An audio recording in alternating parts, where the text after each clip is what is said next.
This is Monster Week in Chapel, as you've been told. I've been here 23 years. I thought we never had a Monster Week in Chapel, and finally we have one. This is a story about, as Dr. Sackline indicated yesterday, sometimes there's a thin line between the human and the monster. This is going to be about the monsters that sometimes inhabit our heads, our hearts. This is what happens when obsession takes over, and madness takes over from that. This is a story about the assassination of Abraham Lincoln. A lot of you know some of the details with that. Who killed Abraham Lincoln, please? John Wilkes Booth. Where was he killed, please? Ford's Theater. Ford's Theater. Thank you very much. You passed. April 14th, 1865 was the assassination date for Abraham Lincoln. It was Good Friday. That's too bad. The war was just over. Lee had just surrendered to Grant the previous Sunday, Palm Sunday. Easter is the next Sunday. This is Good Friday. He has probably had the best week of his entire presidency between that Sunday and what's going to happen on Friday night. The war's over. This is a war that was devastating. It crushed him.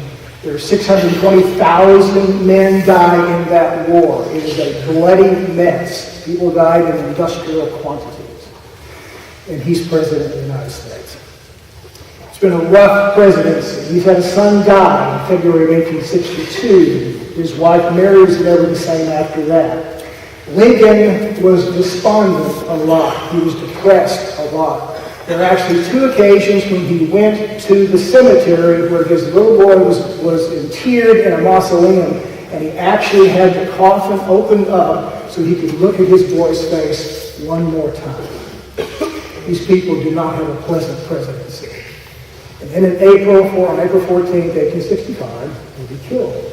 You know a lot of the details about that. I don't want to focus on that too much. What I really want to focus on are the other two people in the box at the theater with them. There were four people in the box. And what I want you to do here is picture the seating. If the stage is over here, where President Ekman is sitting, all right? And I'm up in the box, up here on stage left. I'm Lincoln sitting in a rocking chair here.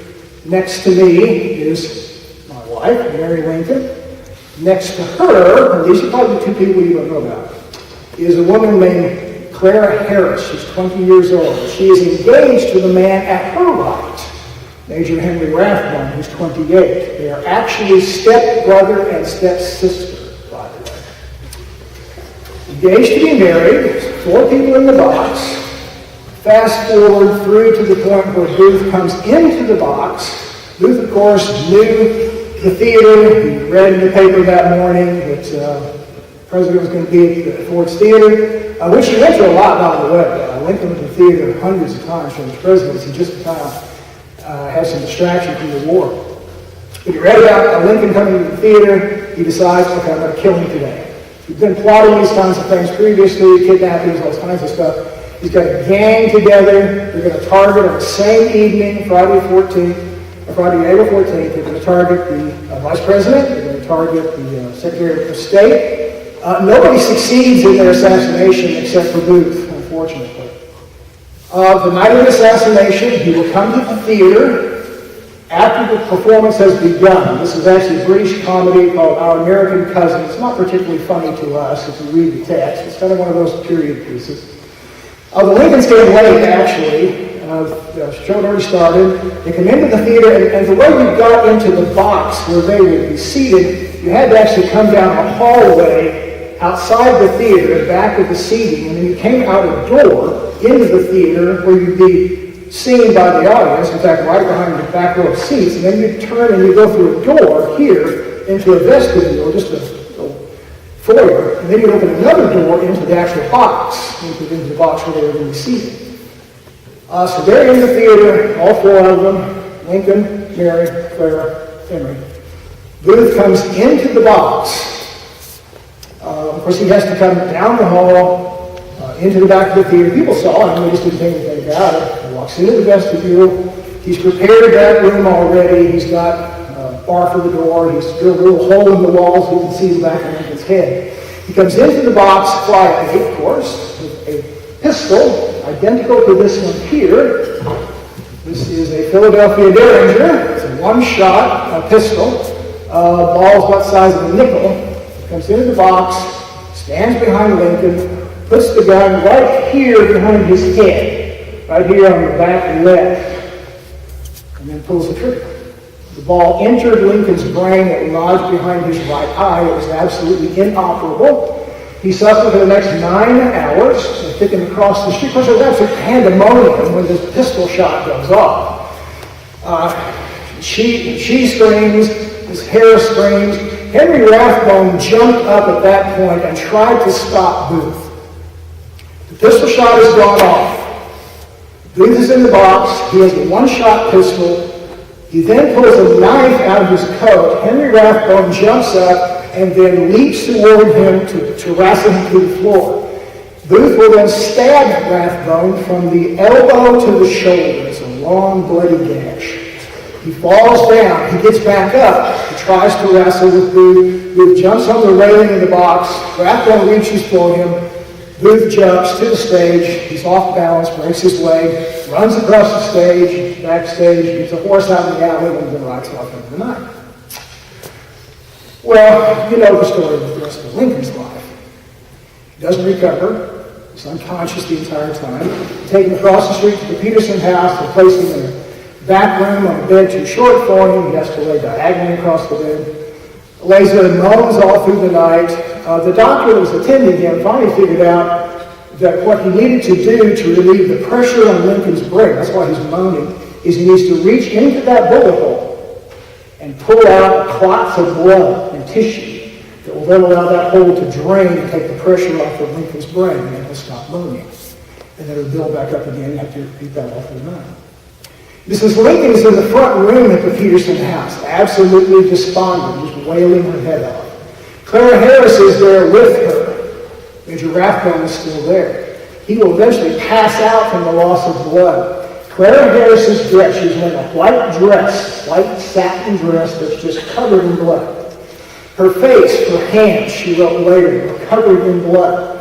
Mary Lincoln will turn to her at one point and say, "Oh, my husband's blood, my dear husband's blood." It wasn't her husband's blood. It was Henry Rathbone's blood, her fiance's blood. Go ahead, so Lincoln dies. Mary Lincoln never recovers. She's absolutely despondent, depressed, wouldn't we all be? Eventually, firstly goes insane. Her oldest son, Robert, will finally have her placed in a sanitarium. She won't be there very long, but again, she never recovers. Eventually, she will move back to Springfield, Illinois, and she will move back to the very house they lived in before the presidency. She will stay upstairs in her room most of the time, rarely ever went out, and little kids who walk past the house would point up to her window and say, "That's where the old crazy lady lives." Let's talk about Miss Harrison and Major Rathbone. They don't marry for another 2 years. Clara Harris goes back and spends some time in the house she was raised in Albany, New York. Now, the dress. Ladies, what would you do with this dress if it were yours? Don't say, put it on eBay. You probably get rid of it. You probably put it in a trash bag. Let the trash man worry about it. You might burn it. She doesn't do either one. For some reason, Clara Harris kept her dress. She never tried to have it cleaned, obviously. Why would you want to wear it again? But she oddly had it placed in a closet in her bedroom and left that closet door shut. The dress just hung there. And it hung there for decades. Now, a year after the assassination, to the day, she will wake up, come down to breakfast, and say, "In the night, I heard a low laughter. It was Lincoln's laughter. I remember it from the theater." They told her she'd been dreaming.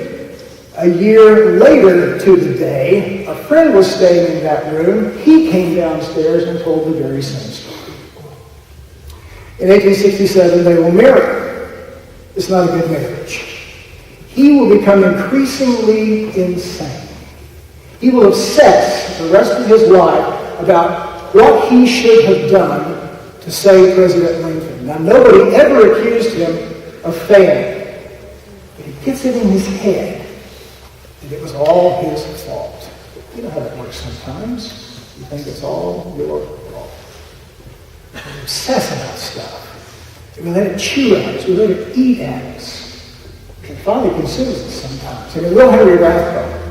Henry Rathbone will finally retire from the military in 1870. He will then take the next 13 years and travel all over Europe looking for a cure to his increasing mental instability.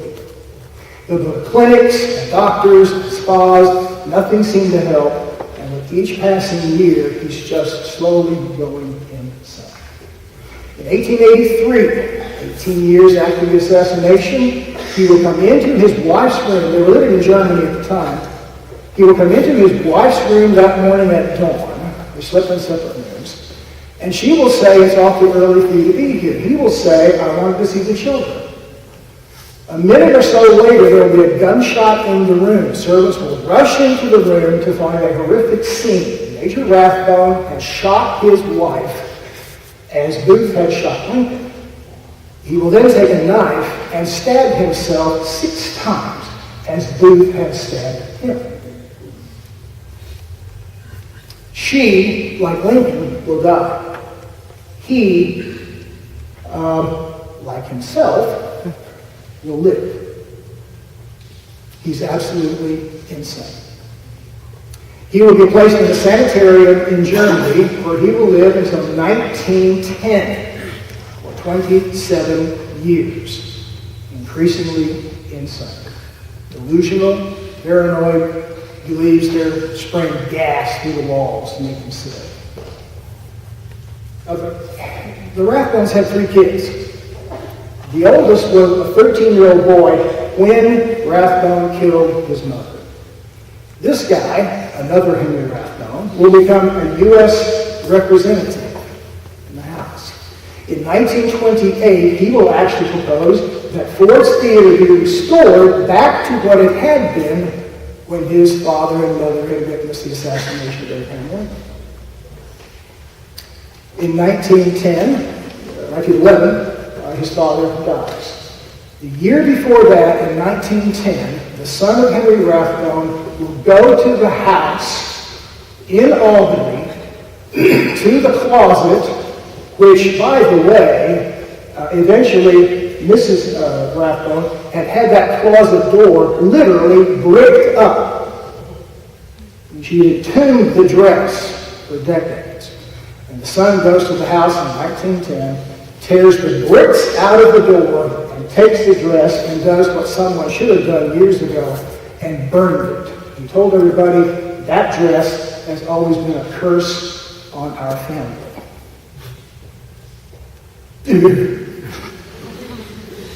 What a creepy, creepy, horrible story. Now, why did you come to chapel and waste your time to hear that kind of story? I'll tell you why.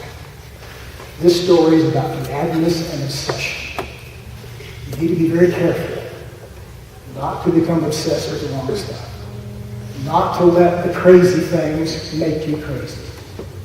Sometimes we get all tied up in just absolutely nutty stuff. We let things bother us in ways we shouldn't let them bother us. We don't have enough faith. We don't have enough strength of mind. We let things get in our head. And I'm just going to encourage you, don't let that happen. Don't let the monsters get inside. You know what you need to focus on. Everybody here knows what you need to focus on. The good stuff. The God stuff. Because everything in this world that's good comes from God. I'll leave you with that. Thanks.